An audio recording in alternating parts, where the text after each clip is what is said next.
What do people not know about them?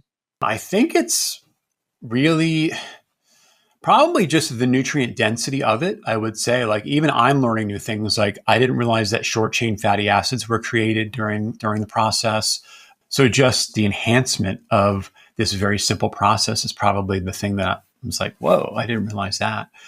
And of course, it being probiotic rich. I like to say that fermented foods are the original probiotics, right? Because we now have it distilled into a pill. And honestly, that can be useful in certain applications, but you're getting a much more wider variety of probiotics, especially if you're making it in your house, you're in your territory, you're in the air, especially if you're getting stuff from your garden.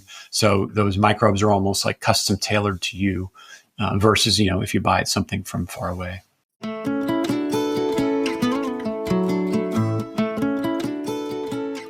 From the Weston A. Price Foundation, welcome to the Wise Traditions podcast for wise traditions in food, farming, and the healing arts. We are your source for scientific knowledge and traditional wisdom to help you achieve optimal health. And now here is our host and producer, Hilda Labrada Gore. Hey, Hilda here. You know ferments are good for your gut and your overall health. But you still buy your kraut, kombucha, and pickles at the farmer's market or at a grocery store. Well, that may be a thing of the past, as this episode demonstrates how easy it is to get rolling with fermenting food yourself. This is episode 554, and our guest today is Austin Durant, the author of Fearless Fermenting and the founder of the Fermenters Club. From porridge to escabeche and more, Austin demystifies the fermentation process and helps us get a handle on how and why to get fermenting. He goes over how simple it is to get started, making it really doable, while he also explains the science behind fermented foods' many benefits.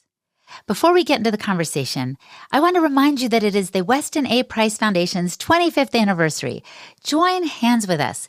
If you have benefited from our work in any way, for example, if you're a fan of this podcast, now is the time to give back. You can become a member this year in 2025 for only $30 for the year using the code POD10.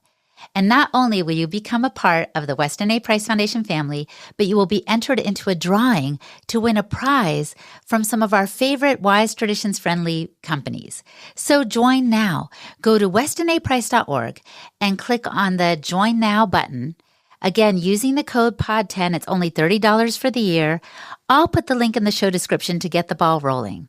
And thank you in advance for supporting the Foundation's important work of education, research, and activism. And you just might win a little something special from us as a thank you. This is Hilda Labrada Gore, and you're listening to Wise Traditions. Welcome to Wise Traditions, Austin. Thanks, Hilda. Great to be here. So why do you consider yourself the Forrest Gump of fermentation? Oh, gosh. Yeah. From my book. At a time when I was getting into it, I felt like I was showing up at all these fun events. Like, I got to meet Sandor Katz and Michael Pollan in the same event up in Northern California. So I was like, okay, there's something significant here. And then it just seemed like as I was getting more into it, I kept having these synchronicities. Like in 2015, I met Joel Salatin in Oregon, and it just kind of like propelled me. It let me know that the universe was saying, yep, this is the right direction, kind of keep going with it. And so eventually led to me creating my own festivals and really just creating that, momentum myself here where I am in Southern California. Well, and when you talk about synchronicities, I know you're talking about these encounters with these people, but I think it's a good parallel to what happens in fermentation, right? Things come together and then the magic happens. Yeah, that's a really good point. I've definitely been diving into esoterica myself. But yes, that's absolutely true. There's a deep symbiosis between organisms when you put the right ones into our bodies. And it's just everywhere in nature, from the soil, between a soil and a plant, between a plant and a human, between then the microbes that are in our gut and us. Yeah, it's symbiotic layers everywhere. Well, and so tell us a little bit about why fermentation is so special. I feel like fermentation is trending. Like I see people on TikTok and on Instagram chopping up their cabbage and like all about it. Why do you suppose? Well, I think it's just a remembering, right? I mean, because a lot of what we're in our culture, we're sort of, again, no, not to wear the tinfoil hats, just off camera here, but that we've been led astray from natural ways of living. And fermentation was just something that humans have done for thousands of years. And so I think it's the genie is wanting to get out of the box. Like it's just such a simple thing, and it's profound, and there's flavors involved. I mean, it hits all the notes, right? It's an easy way to give yourself medicine that is perfectly tuned to your body. It lets you take command of what you're putting in your body, including how to source it. I mean, the layers just go on and on. Oh my gosh, I'm taking notes and I want to write down what you just said. You said it's an easy way to put medicine into the body. In what sense is fermentation or fermented foods, how are they beneficial to us, Austin? So there are lots of them, lots of reasons and things that these microbes do. I like to say they're just living their lives, doing what they do, and they wind up creating these metabolites or postbiotics, if you want to get nerdy, but just substances that they create in the course of their living. So, for example, vitamin B, vitamin C, digestive enzymes, which help us digest other food if we're also eating fermented foods. And of course, the probiotics themselves, the microbes that are there living, digesting the sugars or carbohydrates or proteins in the food source. Most of them are still living when we ingest them. So those work in harmony with our own native gut flora. And it's just so simple and so profound. But yes, lots of nutrients we're putting in our body that are actually not there when you start the jar, let's say of sauerkraut. They're there only after that fermentation process proceeds. So it's alchemy for sure. It's so fascinating. And when you were talking about the enzymes being alive, I thought, I bet most of the food that we eat is kind of dead food. Do you know what I mean?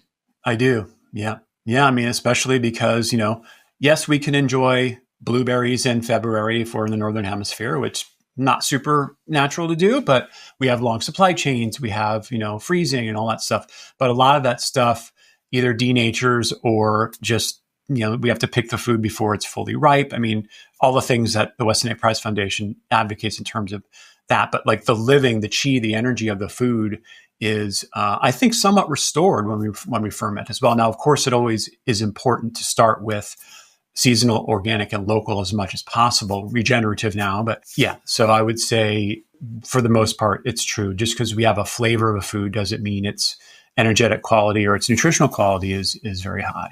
Well, and I'm also thinking of the first principle of the Wise Traditions principles that the foundation has put together, which is that Dr. Price noted that the healthiest indigenous people had no refined or denatured foods. In other words, they weren't eating things out of cans and packages.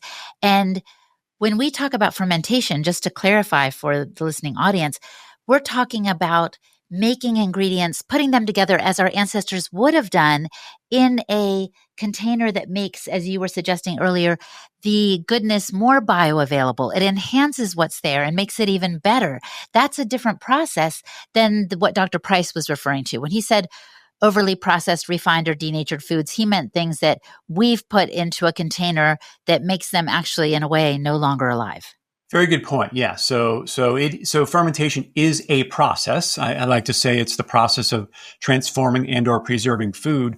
But like you said, all we're really doing is we're replicating an environment of what would happen in nature. So we take, let's say, a bunch of cabbage, shred it up, put it into a jar, and then we add a little bit of salt, not only to season it, but what it does is it allows us to regulate which microbes show up. So we over trial and error, thousands of years, our ancestors figured out, if we put, let's say, 2.5% salt into this cabbage, it's going to keep the molds away, but it's going to allow those, quote unquote, good guys to proliferate, like the lactobacillus and bifidobacteria and all the hosts of different bacterial good guys, as we call them, the symbiotic ones.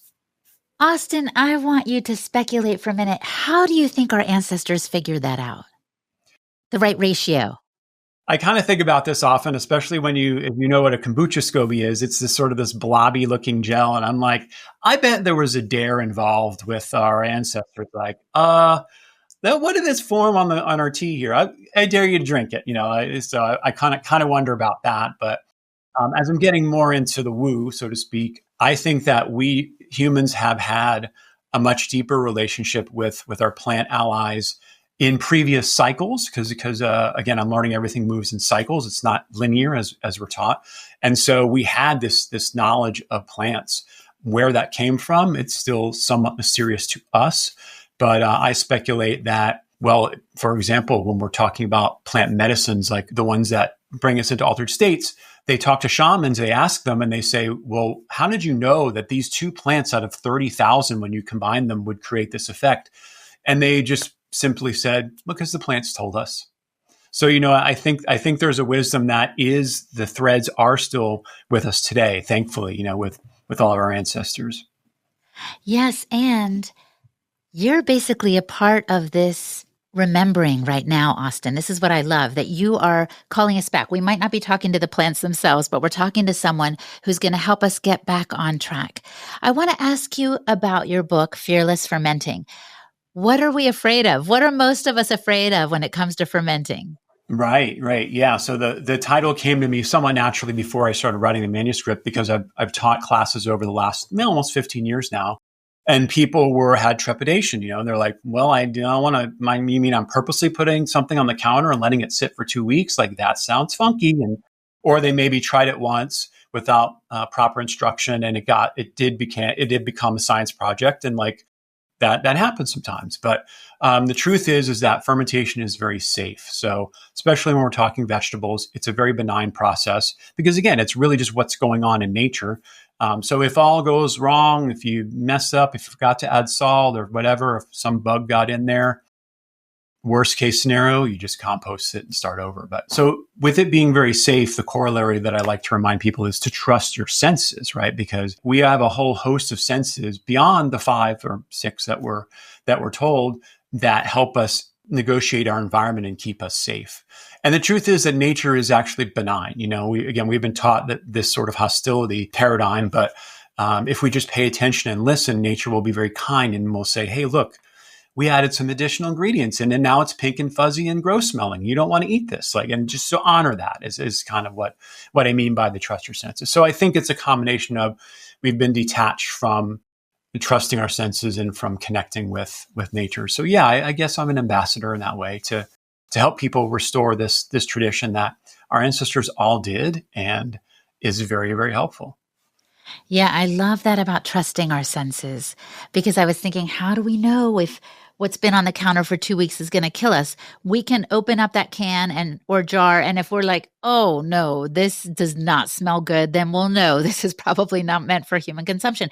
But in contrast, if we open it up and we're like, hey, and we take a taste and we're like, that's really good, then we'll know, right?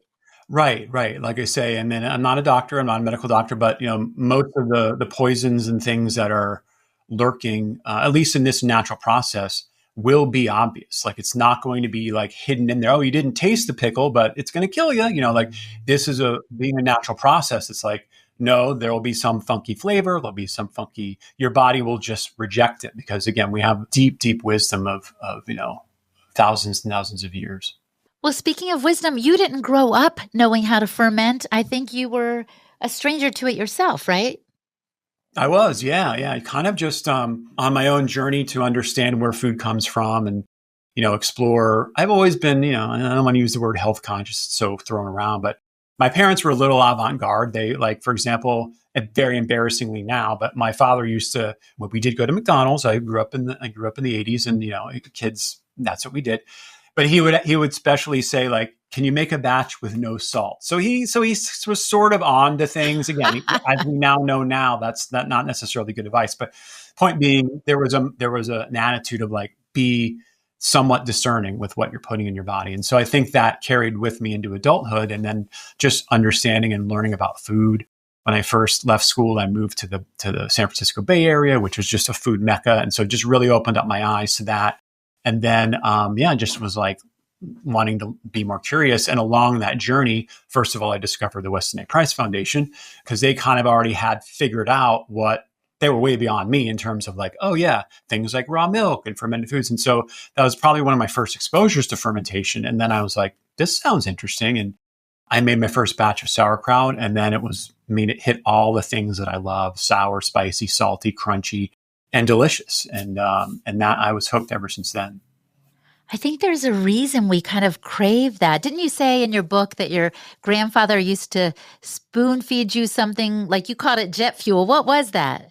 I was only learning it secondhand from my mom, but yes, apparently it was a salt and vinegar solution that must be somehow an old world tonic. And I would just lap it up like a baby, just sitting in my high chair, it would make my lips white. And so I think that developed my affinity for sour and salty. And interestingly, I think we still crave those things, which is why people like salt and vinegar chips or pickles, but not all pickles are actually fermented. Somehow we've come up with a cheap imitation of real ferments, and soda even. Isn't that kind of like an imitation of what a fermented beverage would be like? I think so. Yeah, I don't know the deep history of soda. I mean, other than like Coca-Cola and the things they put in in their first version, but we won't talk about that. But yeah, so like there's different styles of pickling. I like to say all ferments are pickled, but not all pickles are fermented. So it's not purely accurate, but meaning there are multiple ways to preserve food, such as quick pickling, in which you take the vegetables and you put vinegar in it, and then you heat seal it so that it's shelf stable. Well, that's okay, and it still preserves the food, but it doesn't provide all that alchemical transformation that the microbes do. So, two different ways to get to the same spot, but one has far more nutrients than the other.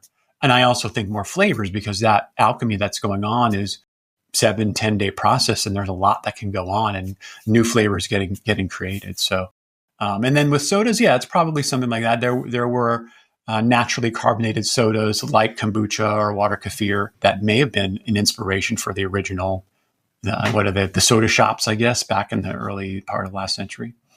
Yeah, because some of the things that we ferment kind of naturally get these bubbles showing up, right? Like kombucha, right? Absolutely, yeah. The effervescence is what I'm getting to. Yeah, and fascinatingly, we could probably do a 2-hour podcast on just kombucha, but kombucha creates this layer on top called a pellicle, a scoby, which is a cellulose matrix of both bacteria and yeast. And believe it or not, that's a strategy to help the inherent yeasts to start to ferment, to create alcohol. So natural carbonation. If you get natural carbonation on this geeky moment for fermenters, if you get natural carbonation on your first ferment of kombucha, you're doing it right, because it means the seal has formed well on the scoby layer, and then natural carbonation can come. Now, what we do typically is we'll take finished kombucha, put it into a bottle for a secondary fermentation, a bottle conditioning, and that's where we really can amp up the flavor as well as the carbonation. So that's, but yes, it is a natural process. Carbon dioxide is one of the things given off by these microbes. Because I know for me, I am always craving bubbly stuff. And I think that has to do with this desire for something fermented, perhaps. I do kind of satiate that craving with kombucha, sometimes with sparkling water, but I'm just like, oh, I just want that like playful stuff on my tongue. Let's talk now. Let's dig in a little bit to what you call the FerMatrix, which I loved in your book. It is a method by which you rate the difficulty of an undertaking.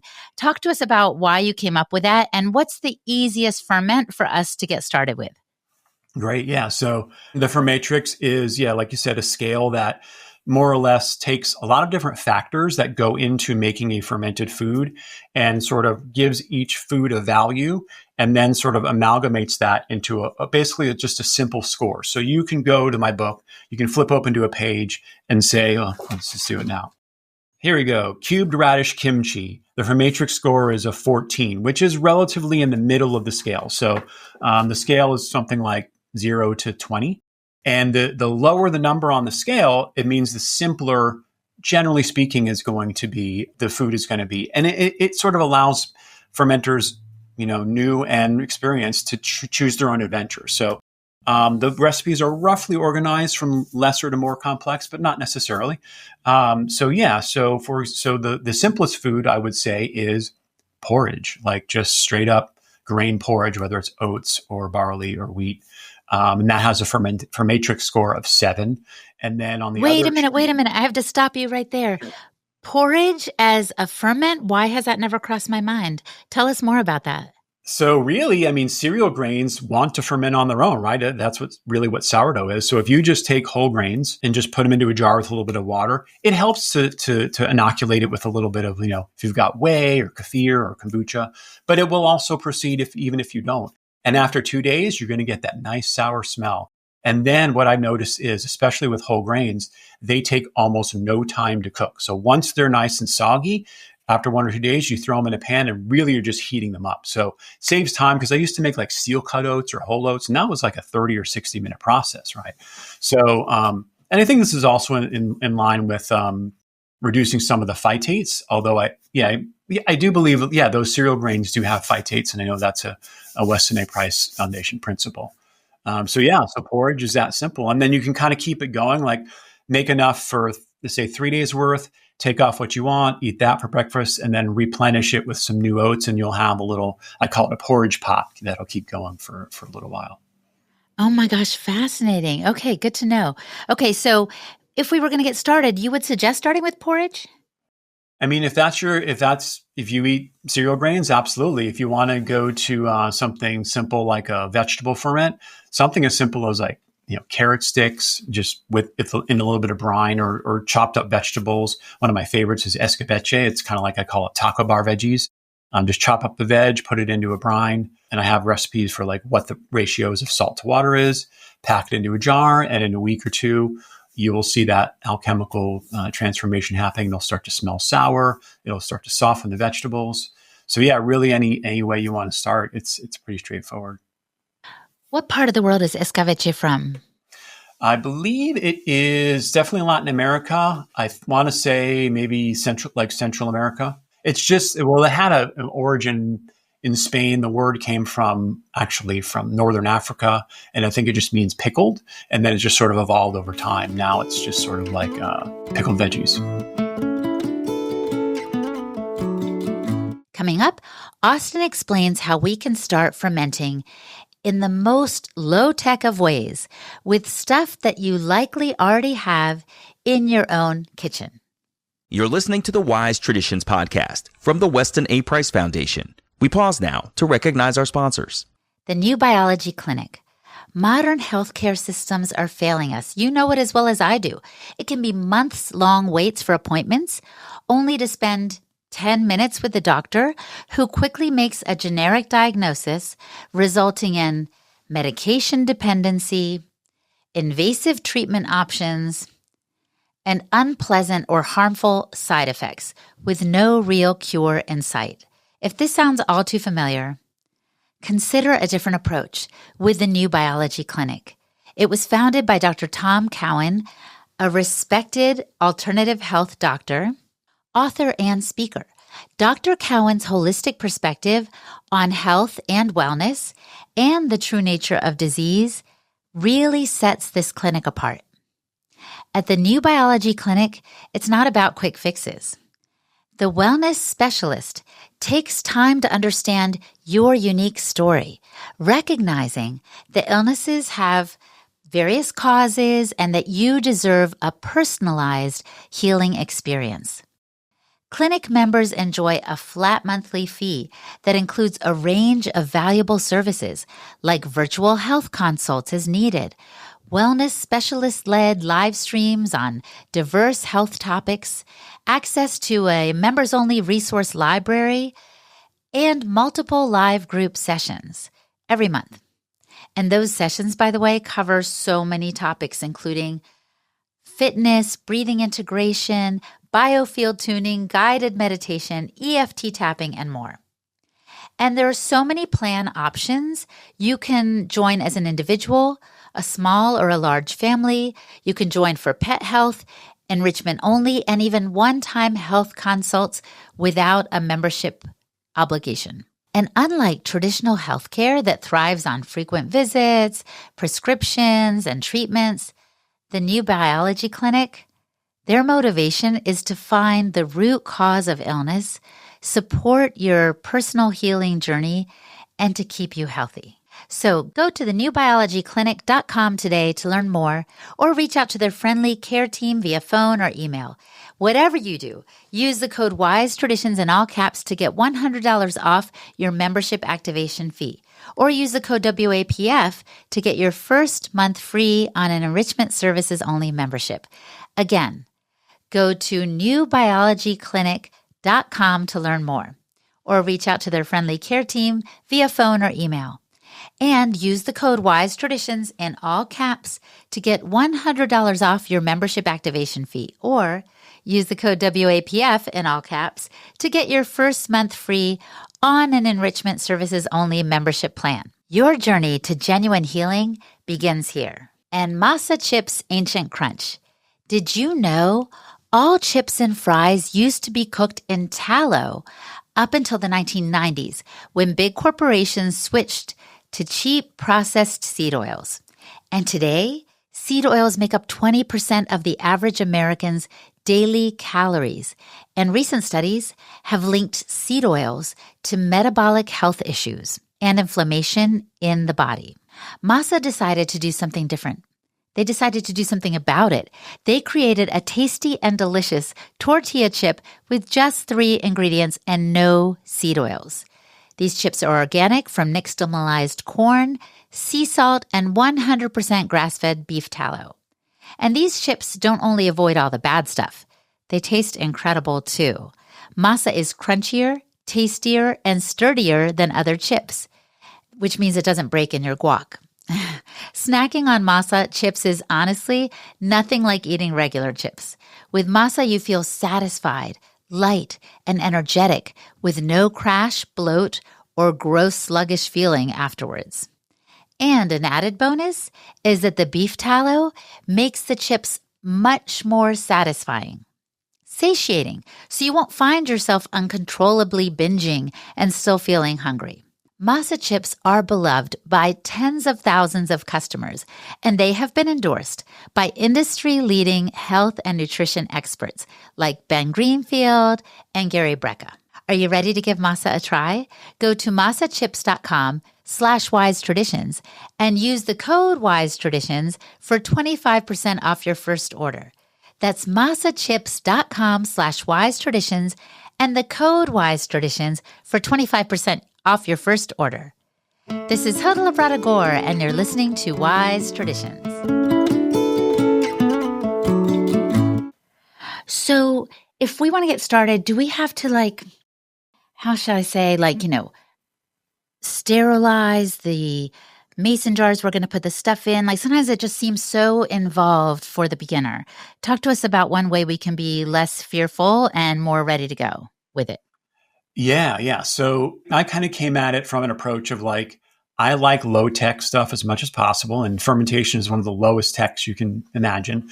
So with that, I wanted to develop a set of just procedures that make it stuff that you can even start now. You probably don't need to go buy anything to do this. If you've got a good mason jar, you've got a cloth towel and a rubber band, we all have that, and maybe a Ziploc baggie or something you can weigh down the vegetables, then you're ready to go. So I like to say you want to be clean, not sterile, not at the risk of sounding, reckless here. It's reckless. It's not reckless fermenting. It's fearless fermenting. Just, hot soapy water. If you don't even have an automatic dishwasher, that's all you really need to do. Like you would wash your dish and put it in your cupboard. Same level of cleanliness is what's required for fermentation. We're not sterilizing the way that we would with quick pickling or canning. I hear a little voice in the background. I know. I'm sorry. I have an elderly cat. He's I try to keep him at bay, but he's blind and he's deaf, so he just kind of calls out every once in a while. So oh, that's so cute. He's a nice guy, but yeah, he doesn't know when I'm on the air, unfortunately. Do you feed him ferments? Occasionally, I'll give him broth, but his stomach is so sensitive these days. I just give him a good quality, senior cat food, but a little bit of broth. Oh, poor thing. So, Austin, what is something that most of us don't know about ferments? Would you say the general public? I'm not talking about necessarily Weston A. Price Foundation members, but generally, what do people not know about them? I think it's really Probably just the nutrient density of it, I would say. Like even I'm learning new things. Like I didn't realize that short chain fatty acids were created during the process.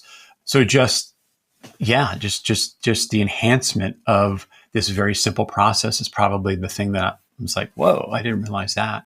And of course, it being probiotic rich, I like to say that fermented foods are the original probiotics, right? Because we now have it distilled into a pill, and honestly, that can be useful in certain applications. But you're getting a much more wider variety of probiotics, especially if you're making it in your house, you're in your territory, you're in the air, especially if you're getting stuff from your garden. So those microbes are almost like custom tailored to you. Versus, if you buy something from far away. That's so fascinating because I've been reading the Ringing Cedars series. Have you heard of that? No.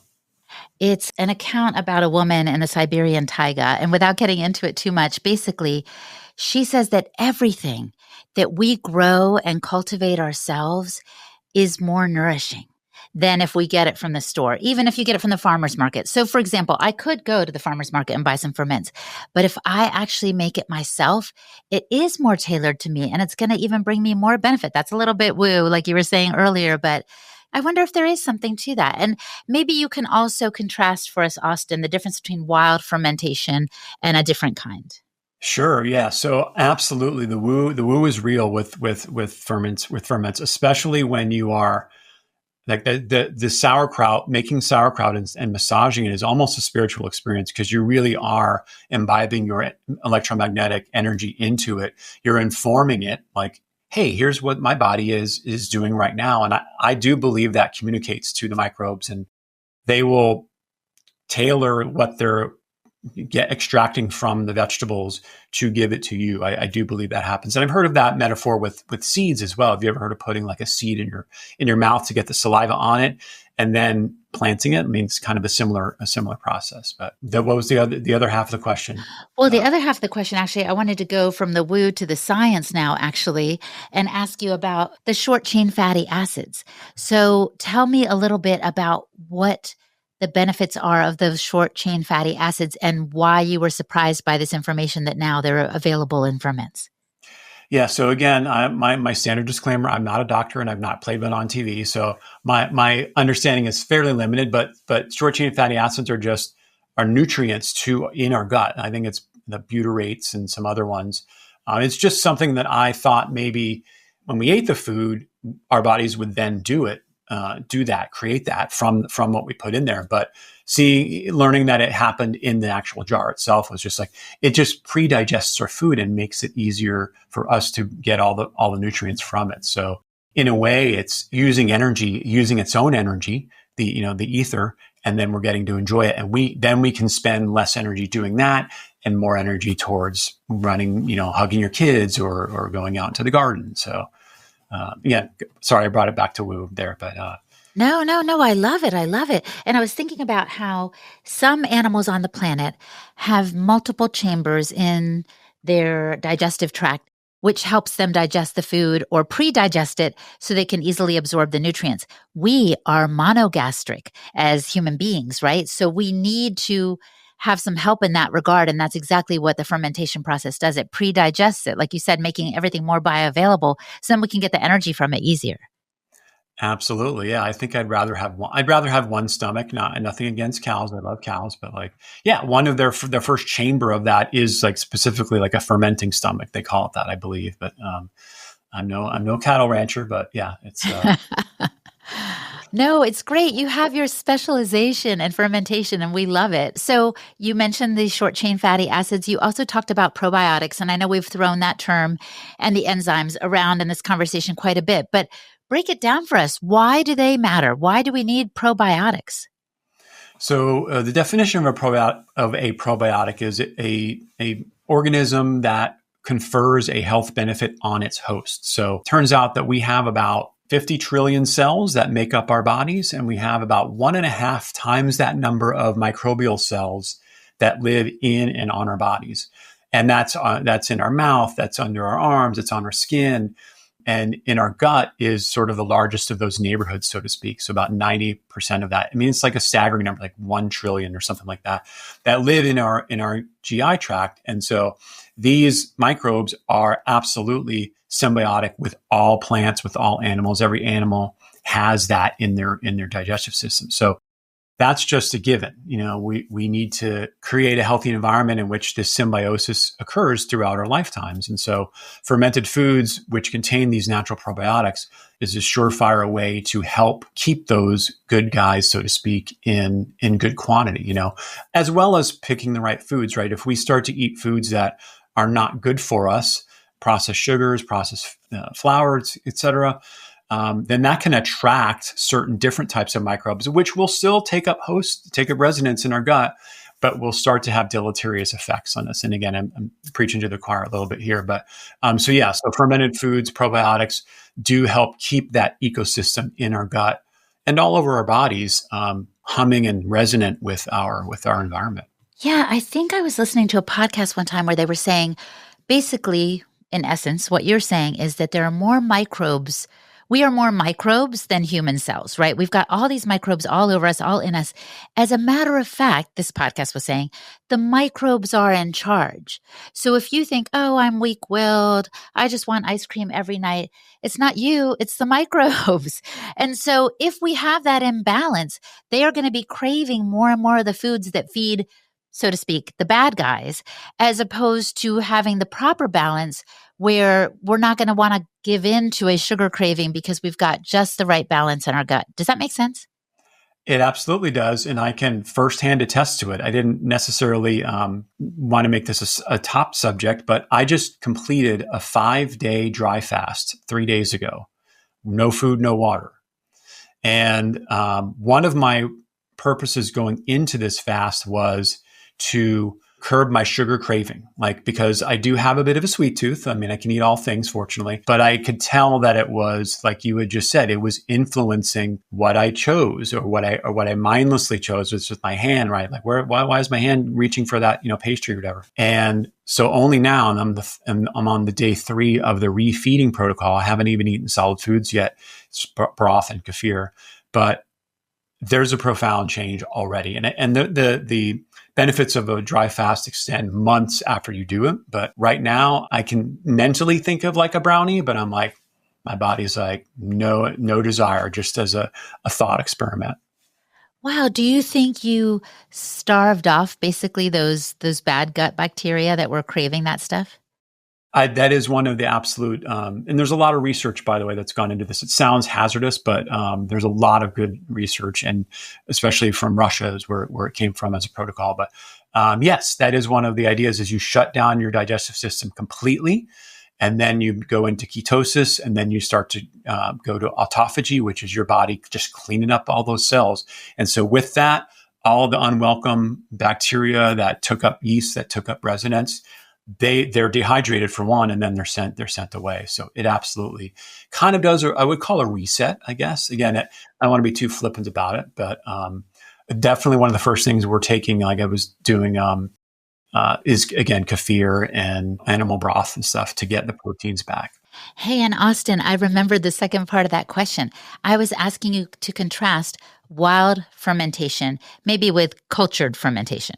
Right. So just two different major styles. So like the wild ferments would be your pickles or your kimchi or your cabbage, where the microbes that you're going to employ, so to speak, are already present on the food, on the outer part of the cabbage, for example. Now that's contrasted with something like kombucha or kefir, where you could naturally take a glass of sweet tea, which is what kombucha is, set it on the counter, and say, okay, become kombucha, but it would probably take like 18 or 19 years to get that many microbes. And you just don't want to wait that long when you're making kombucha. So what do? You take a culture, which is a set we know does the work of that scoby. We drop it into the tea and it does that. So cultured foods generally, they require that specific starter set that we know reliably do that work. Is one superior to the other? I don't think so. I think they both have their merits, especially some of the cultured ferments are a little bit more complex. Like kombucha is a symbiotic colony of bacteria and yeast that are working together. again, that's nature wants to work together all the time anyway. So we're just sort of recapitulating that when we put it into our jug or our container. Wild ferments they both have tremendous amount of benefits, both sets of them. And there's much overlap too, like Lactobacillus is the genus that's found in both on plants, like Lactobacillus plantarum, and it's also in things like kefir, like Lactobacillus rhodori and all this stuff. So I wouldn't say one is not better than the other, but I use them both in sort of symphony. I see. So it's occurring to me right now that I believe the foundation has recommended making sure to have a ferment at every meal, but to use it more as a condiment as opposed to the main dish, because can we over ferment ourselves? I guess that's what I'm wondering. Yeah. So I like to say, again, going back to the rule that fermentation is safe, it's also very tonic, right? So these are tonic foods, meaning like they have in a small volume, they have pack a lot of punch. So yes, you can overdo it with fermented foods. Typically speaking, you might get a little bloaty, you might get a little gassy, but it's fairly benign, because what I think is happening is you're just creating a big party in your stomach because you're adding a lot of probiotics, the ones that are already in there. Maybe they start to get a little competitive. Anyway, there's off-gassing that happens. But so I would say, yeah. And I've heard many anecdotes of that happening, especially from my friends who have been I'll call them ferment deprived. And I say, here's a bag of sauerkraut. And they like pound the whole thing in one sitting. And I'm like, oh, I'm slowly backing out of the room kind of thing. Not literally, but yes. So yes, you can overdo it. You usually get a little bloaty and stuff, but I would say otherwise it's pretty benign. Austin, what would you say to the ferment skeptic who's like, this guy's into it, but I don't like the taste of that stuff. I'm just going to stick with my usual diet. What would you say? That's a good question, because it's a hard sell if you're certain people they kind of understand intellectually the benefits, but they're like, oh, I don't like pickles, And this is almost happening all the time now, where it's like, so-and-so doesn't like your pickles or doesn't like pickles, but she tried yours and now she's turned around. So I think it's really, again, because pickles is an example where you can eat non-fermented pickles and have a bad experience. But, if you just sort of maybe get a little bit out of your comfort zone and just try something either again or try something for the first time and just see the sensations, observe what's going on, see if you like it, and then that will guide you. But I think that the skeptic is just maybe lazy or busy, or I almost not regret, but it's like, I love that it's trending, but it's like, yeah, so is clean water a trend? No, it's just something we need in our basic everyday life. So if the trendiness is what gets people aware of it, then, let's get them aware of it. But yeah, I would say just, maybe push through it a little bit and don't think of it as medicine, but know that it's nourishment and medicine at the same time. Oh, I like that. I'm going to write that down too. Now, listen, we're getting to the end here, Austin, and now I want to pose to you the question I love to pose at the end of the podcast. If the listener could just do just one thing to improve their health, what would you recommend that they do? I would say eat a small amount of fermented food or beverages once a day. And that could be like 4 ounces if it's sauerkraut, or 8 ounces if it's kombucha. And just, again, observe the difference in your health, in your well-being, in your demeanor, in your complexion, and, everything, how you digest food, and just be witness to that. I love it. Austin, thank you so much on behalf of the Weston A. Price Foundation. It has been a pleasure. Thank you, Hilda. Loved it. Our guest today was Austin Durant. Visit his website, fearlessfermenting.com, for more. Oh, you can also go to fermentersclub.com to learn more. And I am Hilda Labrador, the host and producer of this podcast on behalf of the Weston A. Price Foundation. You can find me at holistichilda.com. And for the transcript for this episode, visit our website, westonaprice.org, and click on the podcast page. And now for a recent podcast review from Apple Podcasts. Escabeche said this: great podcast. I really enjoy this podcast. Highly recommend. Escabeche, that's short and sweet, and I love it. Thank you so much for taking the time to review the show. You too can go to Apple Podcasts, click on ratings and reviews, give us a bunch of stars, and tell us what you like about the show.